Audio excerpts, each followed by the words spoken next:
اس programme کے اخراجات Joyce mayor ministries کے دوست اور پارٹنرز ادا کرتے ہیں۔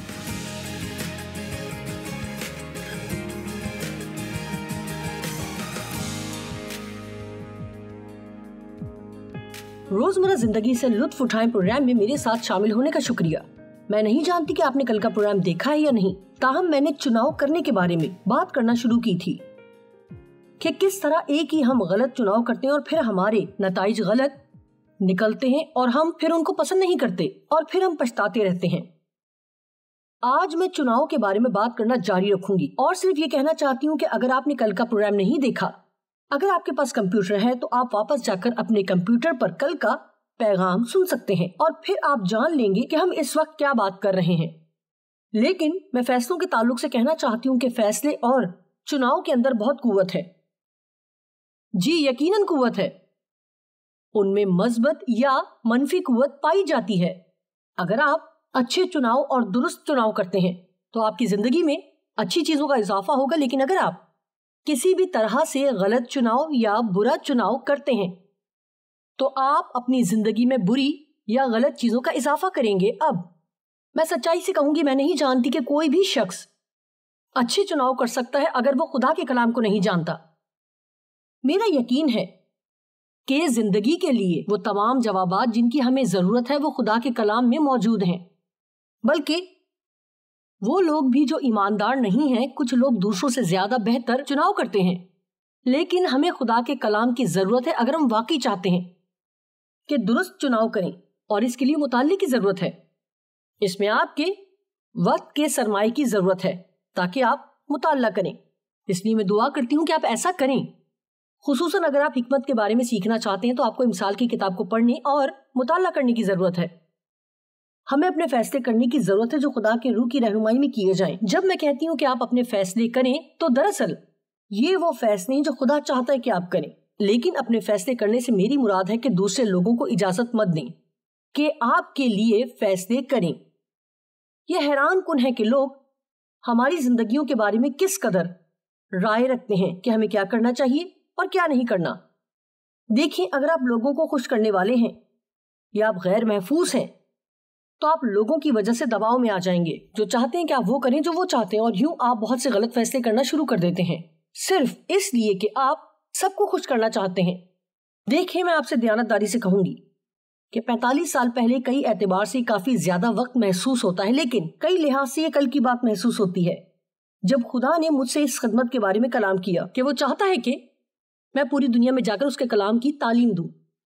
میرا مطلب ہے کہ یہ ایک ناممکن بات تھی، یہ صرف خدا ہی کر سکتا تھا، اس کے علاوہ کوئی اور راستہ نہیں تھا کہ یہ منصوبہ کامیاب ہوتا، کیونکہ 45 سال پہلے بہت زیادہ خواتین خدمت میں نہیں تھیں جیسی خدمت آپ لوگوں کے سامنے آج میں کر رہی ہوں۔ لیکن میرے بہت سے عزیز اور خاندان کے افراد نے سوچا کہ میرا دماغ خراب ہو گیا ہے، اور دیانتداری سے کہوں گی میں فطری طور پر سمجھ نہیں سکتی تھی کہ انہوں نے اس طرح سے کیوں محسوس کیا، کیونکہ فطری اعتبار سے دیکھتے ہوئے یہ بات کوئی زیادہ معقول نہیں تھی۔ لیکن دیکھیں، اگر آپ خدا کے ساتھ تعلق رکھنا چاہتے ہیں تو آپ کو فطری سے نکل کر مافوق الفطرت میں داخل ہونا پڑے گا، اور ہر کام جس کے لیے خدا آپ کی رہنمائی کرتا ہے وہ ہمیشہ ذہنی طور پر سمجھ سے باہر ہوگا۔ لیکن کیا آپ اپنے اندر اس تعلق سے درست محسوس کر رہے ہیں؟ میں خوفزدہ تھی، میں نہیں جانتی تھی کہ آیا یہ منصوبہ کامیاب ہوگا بھی یا نہیں، لیکن میں نے اپنے گھر پر بائبل کی تعلیم دینا شروع کر دی۔ آپ چھوٹے قدم اٹھاتے ہیں تاکہ آپ جان سکیں کہ اگر آپ سمجھتے ہیں کہ آپ نے خدا سے سنا ہے تو کیا واقعی خدا نے کہا ہے یا نہیں، کیونکہ ہم سے غلطیاں ہو سکتی ہیں۔ لیکن یہ بات سوچنا مجھے اداس کر دیتا ہے کہ میری زندگی میں کیا ہو جاتا اگر میں نے خدا کی پیروی کرنے کے بجائے لوگوں کی بات مانی ہوتی۔ لیکن اگر آپ نے بہت سے غلط فیصلے کیے ہیں تو آپ کہیں گے، دیکھیں جوائس، میرے لیے پہلے ہی دیر ہو چکی ہے، میں نے پہلے ہی بہت سے غلط فیصلے کر لیے ہیں۔ لیکن حقیقت میں ابھی بہت دیر نہیں ہوئی، کیونکہ آپ درست فیصلہ کرنا شروع کر سکتے ہیں، اور آپ آج سے ہی ایسا کرنا شروع کر سکتے ہیں۔ میں چاہتی ہوں کہ آپ یہ بات سنیں کہ ہر وہ درست فیصلہ جو آپ کرتے ہیں تو یہ فیصلہ وہ ہر اس غلط فیصلے کی جگہ لے گا جو آپ نے ماضی میں کیے تھے۔ اب کچھ وقت لگے گا، اور آپ جانتے ہیں کہ بہت سے لوگ سوچتے ہیں کہ وہ یسوع کے ساتھ تعلق کا آغاز کر سکتے ہیں اور سب کچھ ایک ہی دن میں ٹھیک ہو جائے گا، لیکن ایسا نہیں ہوتا۔ میں ہمیشہ کہتی ہوں کہ خدا کو اتنا ہی وقت دیں جتنا کہ آپ نے شیطان کو دیا تھا۔ اگر آپ نے غلط کام کیے ہیں اور 30-40 سال سے غلط فیصلے کر رہے ہیں تو ایک دن میں سب ٹھیک ہونے کی توقع نہ رکھیں، لیکن یاد رکھیں کہ ہر درست فیصلہ جو آپ کرتے ہیں، ہر وہ درست فیصلہ جو آپ کرتے ہیں، وہ درست فیصلہ آپ کی مدد کرے گا تاکہ ان غلط فیصلوں کے نتائج کی جگہ لے جو آپ نے ماضی میں کیے تھے۔ دیکھیں، اگر آپ نے غلط فیصلے کیے تھے تو آپ کیا کر سکتے ہیں، آئے عملی طور پر دیکھتے ہیں۔ سب سے پہلے خود ترسی سے باہر نکلیں اور اسی وقت درست فیصلے کرنا شروع کریں اور بہانے بنانا ختم کریں کہ آپ کی زندگی کیوں خراب ہوئی ہے۔ اپنی زندگی کے لیے خود ذمہ دار بنیں اور بہانوں کے فریب میں زندگی بسر کرنا چھوڑیں، کیونکہ یہ محض بہانے ہیں، یہ ایسے دلائل ہیں جو جھوٹ سے بھرے ہیں اور یہ ہمیں مسلسل ذمہ داری اٹھانے سے روکتے ہیں کہ ہم روح کی رہنمائی میں چلنا شروع کریں تاکہ درست کام کرنا شروع کریں۔ آپ جانتے ہیں کہ ہمارے کچھ دشمن ہیں اور یہ دشمن کچھ ایسی چیزیں ہیں جیسا کہ غصہ۔ دیکھیں، اگر آپ کا مزاج واقعی بہت برا ہے تو یہ ایک دشمن ہے۔ اگر آپ مسلسل اپنے لیے افسوس محسوس کرتے ہیں تو یہ ایک دشمن ہے۔ بائبل ہمیں بتاتی ہے کہ ہمیں اپنے دشمنوں کو ہلاک کرنا ہے۔ اب استثنا 7 باب میں جہاں سے میں پڑھوں گی تو خداوند واضح طور پر بنی اسرائیل سے ان کے خون اور گوشت والے دشمنوں کے تعلق سے بات کر رہا تھا، لیکن میں صحائف کو آپ کی زندگی میں دوسری چیزوں کے بارے میں بات کرنے کے لیے استعمال کر سکتی ہوں جو آپ کو روکے ہوئے ہیں۔ میں خود ترسی کی عادت کا شکار تھی، میرے اندر دلیل بازی کا مسئلہ تھا، میں ہر وقت مسائل کا حل نکالنے کی کوشش کرتی تھی، میں بد مزاج تھی، میں فائدہ اٹھانے والی اور دوسروں کو کنٹرول کرنے والی تھی، میں ہر وقت اپنی مرضی چاہتی تھی، میں خود غرض تھی اور خود پر توجہ رکھتی تھی، اور یہ سب باتیں میری زندگی کی دشمن تھیں۔ آپ کہیں گے جوائس آپ کا کیا مطلب ہے کہ یہ دشمن تھے؟ دیکھیں، یہ سب باتیں مجھے روکے ہوئی تھیں اور مزاحمت کر رہی تھیں کہ وہ زندگی گزاروں جس کے لیے یسوع میرے لیے موا۔ کتنے لوگ ہیں جو ہر ہفتے چرچ جاتے ہیں اور سوچتے ہیں چونکہ وہ کلام کو سنتے ہیں تو ان کی زندگی میں چیزوں کو بدلنا چاہیے، لیکن حالات نہیں بدلتے صرف اس لیے کہ آپ کلام سنتے ہیں، آپ کو عمل بھی کرنا ہوگا۔ اپنے دشمنوں کے لیے بہانے تراشنا بند کریں۔ دیکھیں، میں نے طویل عرصے تک اپنے رویے کے لیے بہانے بنائے۔ دیکھیں، اگر آپ کے ساتھ زیادتی ہوتی رہی ہے جس طرح میرے ساتھ ہوئی تو آپ بھی اسی طرح کریں گے۔ آخر کار خدا نے میرے دل سے کلام کیا اور کہا کہ تمہارے پاس وجہ ہے ایسا رویہ رکھنے کی جیسا تمہارا ہے، لیکن تمہیں یہ حق نہیں۔ میں تمہیں آزاد کرنے کے لیے تیار ہوں اگر تم وہ کرو جو تمہیں میں کرنے کے لیے کہتا ہوں۔ سنیں، میرے پاس خود پر ترس کھانے کی ایک وجہ تھی، لیکن میرے پاس یہ حق نہیں تھا کیونکہ یسوع مر گیا تاکہ مجھے ان چیزوں سے آزاد کرے۔